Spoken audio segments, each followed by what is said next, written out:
ओम शांति। आज प्यारे मीठे बाबा की मुरली मंथन की डेट है 24 सितंबर 2022। तो मीठे मीठे बाबा ने हमें सबसे पहला यह निश्चय कराया कि मैं आत्मा हूँ। प्रवृत्ति में रहते अपने को शिव बाबा का बच्चा और पौत्र समझकर चलो, यही मेहनत है। तो क्या निश्चय करने भगवान कह रहे हैं कि मैं आत्मा हूँ। प्रवृत्ति है तो परिवार में रहते अपने आप को भगवान का बच्चा अर्थात परमात्मा की संतान आत्मा समझकर चलो, यही मेहनत करनी है। क्योंकि हम लोग देह भान से चिपके हुए हैं। द्वापर से 2500 वर्ष हम लोग शरीर भान में रहे तो हमें उसकी आदत पड़ चुकी है। तो उससे ऊपर उठने के भगवान कह रहे हैं। जैसे कि शरीर एक हवा है। हवा, उस हवा के साथ हमें नहीं चलना है, उसके विरुद्ध आत्मा समझना है। जैसे कि कोई हवाई जहाज, हवाई जहाज हमेशा हवा के विरुद्ध जाता है, साथ नहीं उड़ता। हवा के साथ जाएगा तो उड़ ही नहीं पाएगा, वो विरुद्ध दिशा में उड़ता है। तो हमें भी शरीर रूपी हवा के विरुद्ध उड़ना है आत्मा के भान में। क्योंकि दुनिया हवा के साथ चल रही है, देह भान में चल रही है। हमें तो ऊपर उठना है, हल्का होना है, बलून जैसा। क्योंकि परमात्मा हल्के हैं, निराकार है, तो हम आत्मा भी वही है। जब तक यह बात नहीं समझेंगे हम परमात्मा को नहीं सुन सकते, समझ सकते, जान सकते, मान सकते और चल सकते हैं। चलना है ना, भगवान आए हमें भरने के लिए, तो उनसे प्राप्तियाँ चाहिए हमें। तो जो बात वो बोल रहे हैं उसको ध्यान से सुने, मनन करे, धारण करे, फिर सेवा करे, आत्माओं तक पहुंचाए। यही मेहनत है। बाबा ने बोला ना, मेहनत। और कहते हैं ना, सबकी नकल की जा सकती है लेकिन संस्कार और ज्ञान की नकल कभी नहीं हो सकती। गुणों की नकल कभी नहीं कर सकता कोई। तभी तो भगवान को आना पड़ा है गुण सिखाने के लिए। प्रश्न, तुम सब पुरुषार्थी बच्चे किस एक गुह्य राज को अच्छी तरह जानते हो? हम पुरुषार्थी बच्चे किस एक गुह्य राज को अच्छी तरह जानते हैं? तो हम जानते हैं कि अभी तक 16 कला संपूर्ण कोई बना ही नहीं है। सब पुरुषार्थी हैं।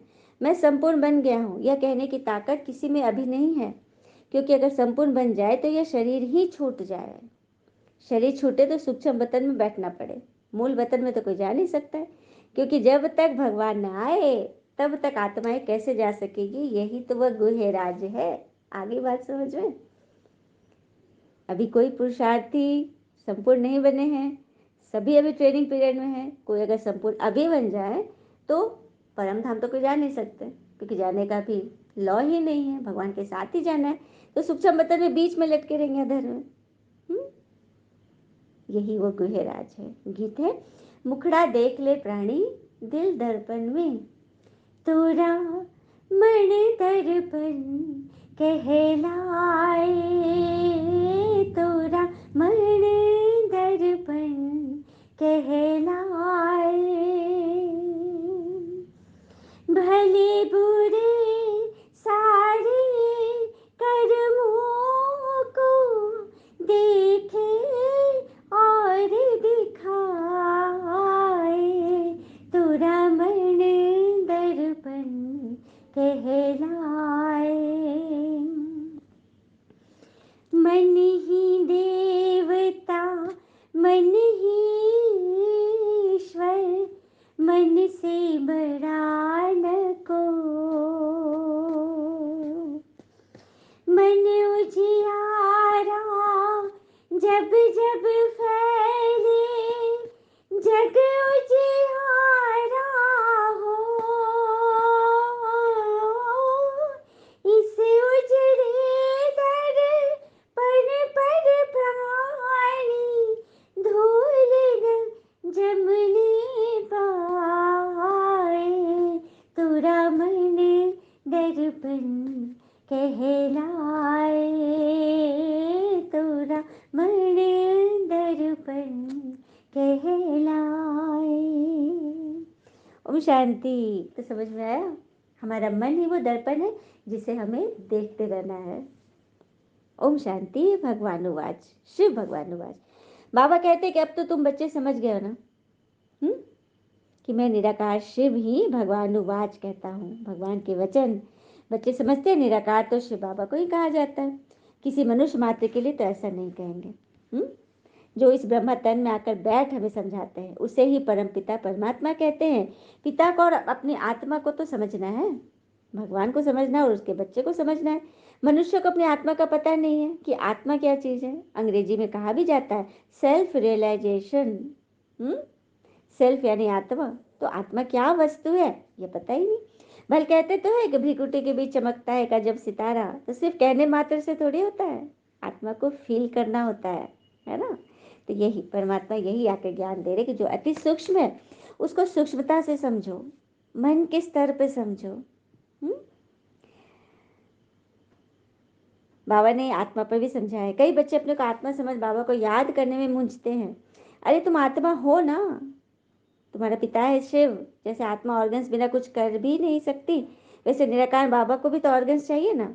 आत्मा जब नीचे आती है, शरीर लेती है, तो उसको कर्म करने के लिए शरीर चाहिए ना, ऑर्गन्स चाहिए ना।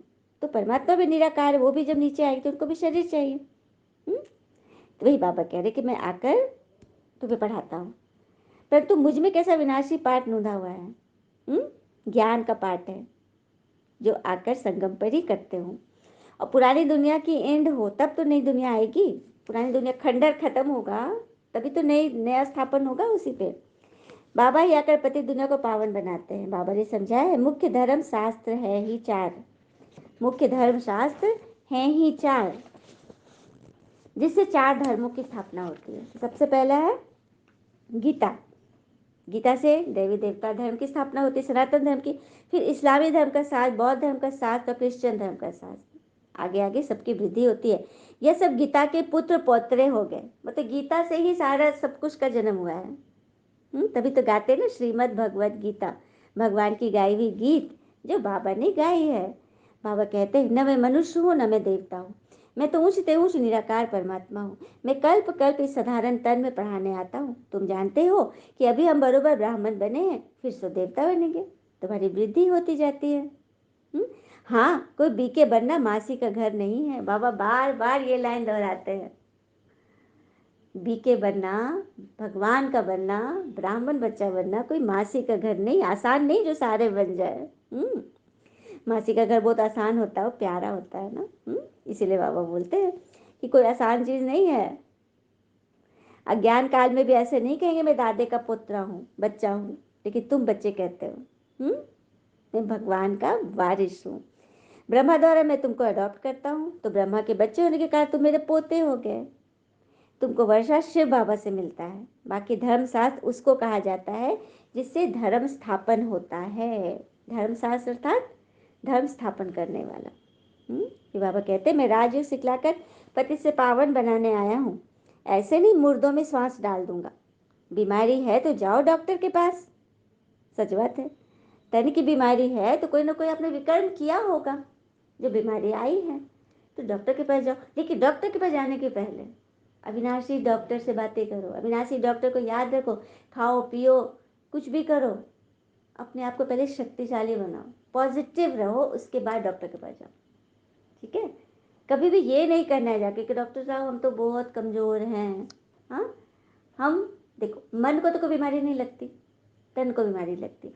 मन दुरुस्त रहे, हाँ, सब कुछ केयर करने के लिए भगवान जो बैठा है, हर एक प्रॉब्लम का सोल्यूशन बाबा के पास है।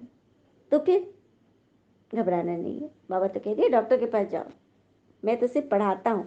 मैं आया हूँ सिर्फ पावन बनाने। पावन बनो तो पावन दुनिया में ले चलूंगा।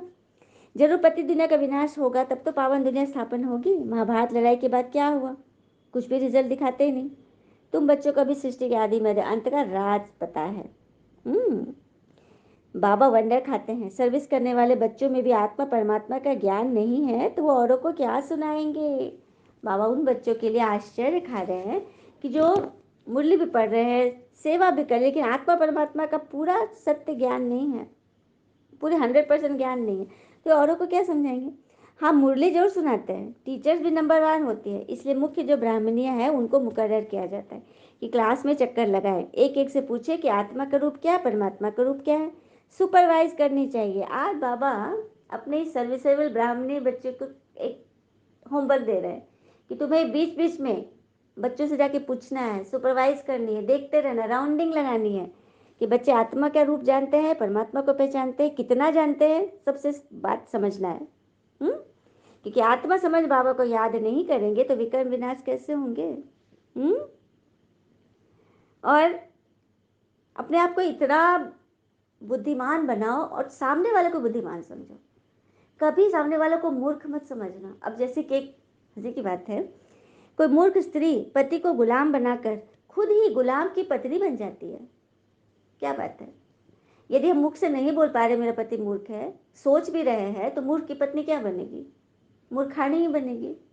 हाँ, अब बुद्धिमान स्त्री पति को बादशाह बनाकर रानी बन जाती है। वो समझती है मेरा पति, मेरा युगल, मेरा साथी तो बहुत महान है, बहुत बुद्धिमान है, तो क्या बन गई? ऑटोमेटिक बादशाह बन गई ना, राजा की पत्नी बन गई ना।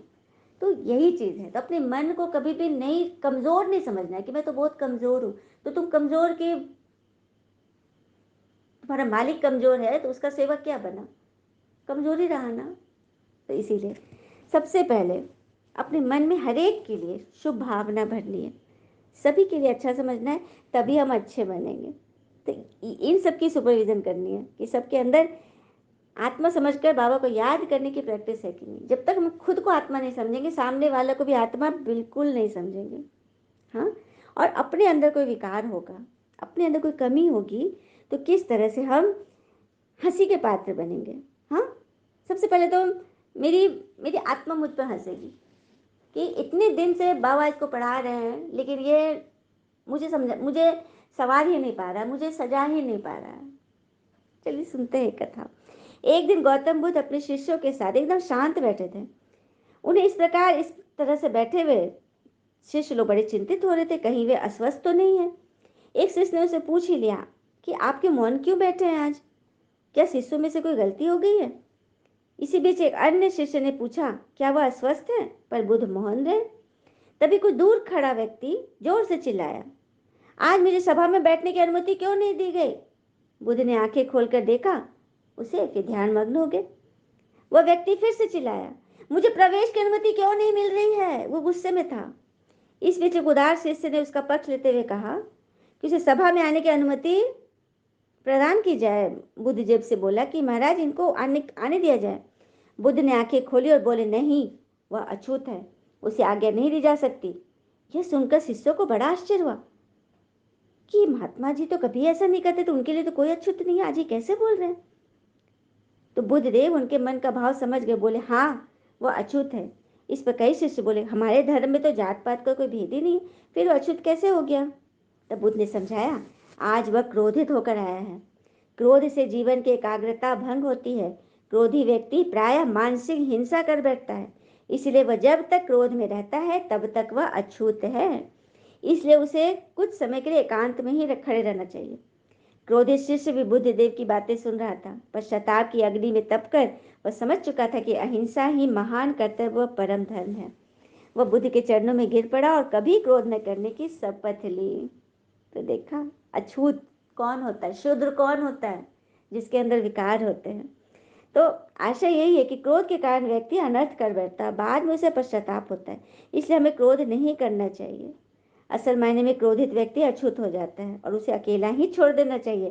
क्रोध करने से तन मन धन तीनों की हानि होती है। क्रोध से ज्यादा हानिकारक कोई और वस्तु हो नहीं सकती। तो किस चीज का त्याग करने बाबा कहते हैं? अपने विकारों का त्याग। तो क्रोध भी है ना, दुश्मन है ना हमारा, काम क्रोध लोभ अहंकार ईर्ष्या।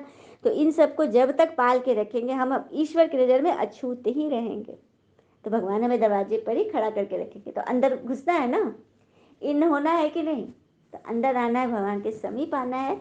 तो इन सब का त्याग करके जाओ। और ये हम सब ने देखा है, किसी मंदिर गर्भगृह में हम लोग जाते हैं तो उसका दरवाजा जब छोटा होता है, हम झुक करके जाते हैं। झुकना अर्थात त्याग करके जाना, अहंकार का त्याग करके जाना, अपने विकारों को हटा के जाना। तो ये रहस्य होता है। लेकिन इसको बस हम लोग बस स्थूल रूप से देख लिया कि मंदिर का दरवाजा छोटा है तो हमें झुक कर जाना है। झुकना मतलब सिर्फ शरीर से नहीं झुकना, मन से झुकना, अपने विकारों को हटा देना, ये रहस्य है। तो ये बाबा ने बोला, टीचर्स सुपरवाइज करेंगी कि किसके अंदर अछूतपना तो नहीं है। सबको देखते रहना है। फिर बाबा ने बोला, मनुष्य बिल्कुल पत्थर बुद्धि है, उन्हें पारस बुद्धि बनाने में मेहनत लग रही है। दिलवाड़ा मंदिर में देखो, आदि देव का काला चित्र है, काले पत्थर से मूर्ति बनती है देवियों की, देवताओं की। फिर बाबा बोल रहे हैं, जब देवता वाम मार्ग भी चले जाते हैं उनके काले पत्थर से मूर्तियां बनती है। और ऊपर में स्वर्ग की सीन बनाई है। मंदिर बनाने वाले तो करोड़पति, लेकिन जानते कुछ नहीं कि इसका रहस्य क्या है। काले पत्थर से देवता का चित्र बना, फिर ऊपर स्वर्ग की सीन बनाई है। तो बाबा ने इसको बताया है, जब देवता वाम मार्ग में चले गए, गलत संग में चल गए, विकारों के संग हो गए, तो इनकी मूर्तियां काली बनी। और स्वर्ग का सीन ऊपर, अर्थात स्वर्ग ऊपर है। ऊपर अर्थात धरती के ऊपर नहीं, धरती पर ही है, लेकिन ऊपर। जब धरती एकदम पवित्र है, सबकी मन की अवस्था एकदम ऊपर है, ऊंची है, वही स्वर्ग है। मंदिर तो अनेक बनाते हैं, ट्रस्टी लोग खुद भी नहीं जानते कि किन की मंदिर, क्योंकि इनकी बायोग्राफी किसी को पता ही नहीं देवी देवताओं की, कि कहाँ से आए, किसने इनको ऐसा बनाया, क्यों इनकी इतनी पूजा हो रही है, कैसे ये महिमा लायक बने, ये तो पता ही नहीं है। फिर बाबा कहते हैं कि अच्छा चलो मानता हूँ, और कुछ भी नहीं समझते, नहीं भी करते हो, तो फिर शिव बाबा को तो याद करते रहो, यह भी अच्छा है। बाबा को याद करते जाओ। मरने समय शिव बाबा की सेवा और कुछ भी याद न आए, यह कोई कम बात थोड़े है। भगवान को याद करना भी बहुत बड़ी बात है। तो अब तक 16 कला तो कोई बना नहीं है। जब तक विनाश हो तब तक पुरुषार्थ चलना ही है। बल्कि रात दिन उठ कर बैठ जाए पर तू बन नहीं सकता, संपूर्ण तो यहाँ कोई नहीं बनेंगे। अच्छा, मीठे बच्चे प्रति भगवान की नमस्ते, हम बच्चे के प्यारे बाबा को नमस्ते। धारणा के लिए मुख्य सार, पहले पॉइंट, साक्षात्कार आदि की आश न रख, निश्चय बुद्धि बन पुरुषार्थ करना है। पहले पहले निश्चय करना है कि मैं अति सूक्ष्म आत्मा हूँ। क्या निश्चय करना है? मैं एक आत्मा हूँ, सामने वाला भी एक आत्मा है। किसी का भी गुण दोष आदि नहीं देखने हैं। कोई भी दोष हम सुनते हैं, ये दोष वो दोष, तभी तक लगता है जब तक हम किसी का दोष देख रहे हैं। जब आप दोष देखना छोड़ दोगे तो हर दोष से आप ऊपर उठ जाओगे। दूसरी पॉइंट, बीमारी आदि में बाबा की याद में रहना है। चलिए, कोई आत्मा यदि बीमार है तो बाबा उसके लिए मुरली चला रहे हैं। बीमारी आदि कोई ग्रह गोचर है जो जाने के लिए आया है। हमेशा यह सोचो कि बीमारी तो गई की गई, और मेरी स्थिति पहले से एकदम बेहतर है, मैं एकदम सक्षम हूँ, मैं एकदम स्वस्थ हूँ। मन को सदा स्वस्थ रखना है। यह भी कर्म भोग है, किसी प्रकार का कोई कर्म है। कहते हैं ना कि स्थूल धन जो कमा रहे हैं, हाँ, वो धन हम आगे एकदम हमेशा के लिए भोग पाए न भोग पाए, यह तो हमें पता नहीं, इसकी कोई गारंटी नहीं है। लेकिन अगर यदि हम उस किसी पाप कर्म से वो धन कमाए हैं, तो उसकी भोगना तो हम इस जन्म में भोग के ही जाएंगे। धन का सुख भले नहीं भोग सके, लेकिन उसके विकर्म का दुख जरूर भोगेंगे। तो हर बात की कर्म भोग से ऊपर उठना है। किसी न किसी तरह का ये कर्म भोग है जो आया है जाने के लिए। याद से ही आत्मा पावन बने। जितना भगवान की याद में रहेंगी, आपकी आत्मा शक्तिशाली बने, आपका रोग शोक दूर होगा। पावन बनकर पावन दुनिया में चलना है, वरदान दिया बाबा ने। ज्ञान और योग के बल द्वारा माया की शक्ति पर विजय प्राप्त करने वाले माया जीत जगत जीत भव। ज्ञान और योग की शक्ति द्वारा, ज्ञान और योग की शक्ति द्वारा किस पर जीत पाते हैं? माया की शक्ति पर विजय प्राप्त हैं और माया जीत जगत जीत बन जाते हैं। दुनिया में साइंस का भी बल है और राज्य का भी बल है और भक्ति का भी बल है, लेकिन आपके पास है ज्ञान बल और योग बल। क्या बात है! साइंस की सत्ता है, राज्य की सत्ता है, राजनीतिक और भक्ति की भी सत्ता है, लेकिन आपके पास, हमारे पास क्या है? ज्ञान योग बल की सत्ता, जो सबसे श्रेष्ठ बल है। इस योग बल से माया पर सदा के लिए विजयी बनते हैं। तो क्या इसके ज्ञान और योग बल के आगे बीमारी शिमारी टिकेगी? चिंता फिक्र टिकेगा? बिल्कुल ही नहीं। ये जो टिक रहा है, अर्थात कहीं न कहीं कोई खोट है, दर्द है, चिंता है, भगवान पे निश्चय में कमी हो रही है। ठीक है, इस बल के आगे माया की शक्ति कुछ भी नहीं है। माया जीत आत्मा कभी स्वप्न में भी हार नहीं खा सकती कि हम तो बहुत बीमार हैं, हम तो बहुत दर्द में हैं, हाँ, हमारे शरीर एकदम कपकपा रहा है। कोई बात नहीं, माया हिला रही है, हिलना नहीं है ना। स्वप्न में भी हार नहीं खानी है। उनके स्वप्न भी शक्तिशाली हो गए तो सदा यह स्मृति रहे कि हम योग बल वाली आत्माएं सदा विजयी और विजयी रहेंगे। स्लोगन, कर्म करते कर्म के बंधनों से मुक्त रहना ही फरिश्ता बनना है। कर्म करते, ये सब कर्म के बंधन है, कोई ना कोई बात हमें फंसा रही है, उससे मुक्त रहना ही फरिश्ता बनना है। अच्छा, ओम शांति। शुक्र मीठे बाबा, वो बाबा के प्यारे प्यारे बच्चे। All is well always. ओम शांति।